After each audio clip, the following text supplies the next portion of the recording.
Voltamos para o bloco final do programa de hoje. Estamos discutindo o papel da psicologia na solução de conflitos judiciais. Nossa conversa é com o professor e doutor em psicologia Jorge Trindade, presidente da Sociedade Brasileira de Psicologia Jurídica. Professor Jorge, eu queria falar um pouquinho agora sobre o depoimento sem dano, chamado assim, porque utiliza, principalmente em processos de separação litigiosa, uma criança falando diretamente a um psicólogo de forma reservada. Bem, o Conselho Federal de Psicologia é contra esse procedimento, pois entende que existe uma distorção, uma deturpação da profissão, que seria, no caso, extrair, arrancar a verdade em juízo, não seria propriamente, na opinião do Conselho, uma tarefa do psicólogo. O que o senhor pensa a respeito?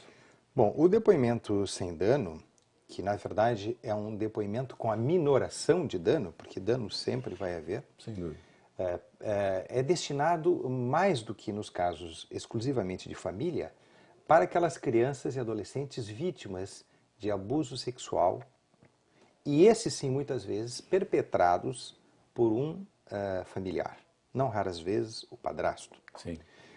Nesse tipo de depoimento, o magistrado, o membro do Ministério Público e os advogados permanecem em uma sala, onde tem uma tela de televisão, cada um tem o ponto de escuta e eles se relacionam diretamente com um profissional da área da psicologia, que está geralmente em outra sala, às vezes até mesmo em outro edifício, e lá, num ambiente mais favorável à criança, mais acolhedor à criança, esse profissional faz a mediação, a intermediação entre aquilo que o magistrado, o promotor de justiça e os advogados desejam saber da criança, ao invés de fazer diretamente sobre a criança, fazem através dessa personagem, que é um profissional da psicologia.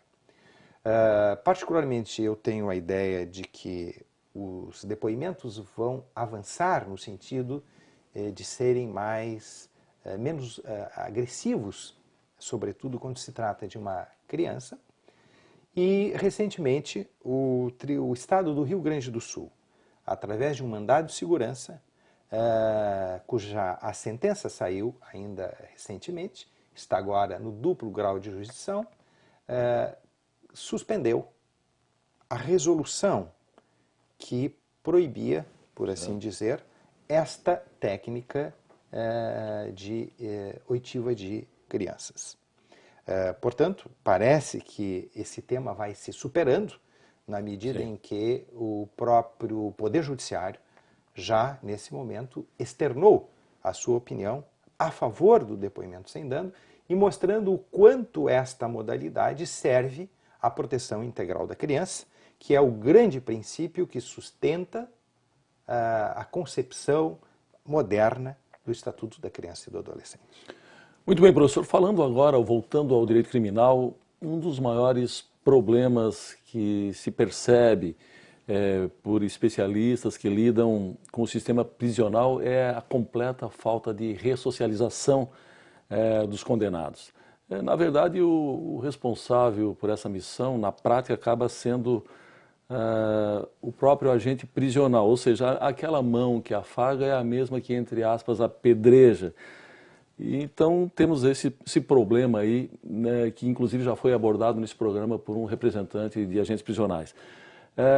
Na sua opinião, a ressocialização dos presos ela não deveria também ficar mais a cargo de um profissional da psicologia? O senhor entende que há vontade política para resolver essa pendência? Não há dúvida que o serviço prestado pelos agentes penitenciários é de fundamental importância nessa intermediação, novamente, entre a sociedade e o homem recluso. Não obstante, nós sabemos o quanto, em matéria de direito do homem aprisionado, do penitenciarismo, nós estamos atrasados.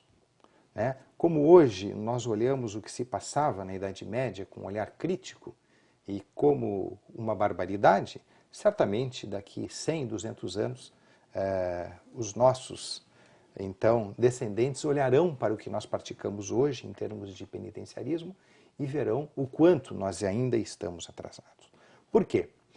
Porque, efetivamente, a missão fundamental do homem que é condenado, que é a sua ressocialização, nós observamos que é muito difícil de ser cumprida. Claro. Ou seja, devolver o homem que cometeu um delito à sociedade que o aguarda e que o espera, e tem essa sociedade de esperá-lo de braços abertos e não de braços fechados, é muito importante.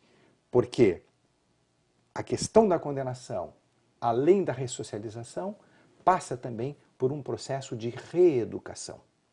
A pena tem dois grandes sentidos, a meu ver. Três grandes sentidos. Segregar no primeiro momento, ressocializar para devolver essa pessoa ao grupo no qual ela praticou uma lesão e, ao mesmo tempo, um grande papel pedagógico. Se a pena não cumprir a sua função ressocializadora e pedagógica, eu tenho a impressão de que esta não cumpriu a sua finalidade. Bem, estamos nos encaminhando para o final da entrevista. Eu gostaria de saber como que o senhor chegou a esse trabalho de sistematização aí da psicologia jurídica. Wanderlei, isso é um longo percurso e eu tive a oportunidade de ter grandes mestres. Sim. Eu costumo dizer, e aqui no Manual de Psicologia Jurídica eu abro a 5ª edição com essa expressão, dizer que há pessoas na vida que, se nós não as tivéssemos encontrado, nossa vida teria ficado exatamente como era. Eu tive esta grande oportunidade. Fui aluno, por exemplo, do professor José Esperbe Sanseverino, na época juiz federal, depois secretário de Estado, político, professor de filosofia, pai do ministro Sanseverino, do Superior Tribunal de Justiça, Paulo de Tarso Vieira Sanseverino. Foi um grande professor que me conduziu, não é? Me conduziu por uma nova caminhada, naquele momento ainda pelo campo da filosofia. Sim. Depois aprendi muito com o professor Fernando Guedes da Fonseca, a área da sociologia, e acabei fazendo um percurso, digamos assim, um pouco próprio, ingressando na área da psicologia judiciária. E me lembro que nesse período tive a oportunidade de, inúmeras vezes, através de uma amizade muito rica com o professor Mauro Capelletti, sendo conduzido nos primeiros passos.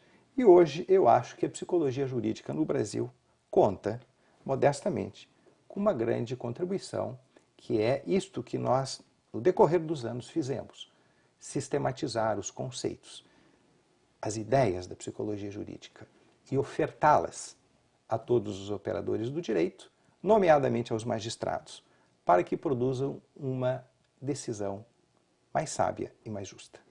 Bem, professor, realmente o nosso tempo está esgotado. Muito obrigado pela sua participação. Obrigado.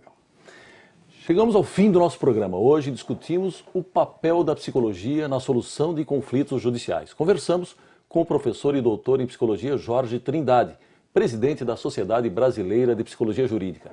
Visite o nosso canal no YouTube. Após a barra é só digitar Justiça do Trabalho SC sem cedilha.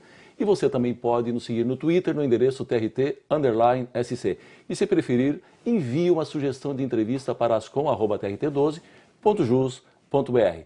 Voltamos semana que vem com mais um tema do seu interesse. Até lá!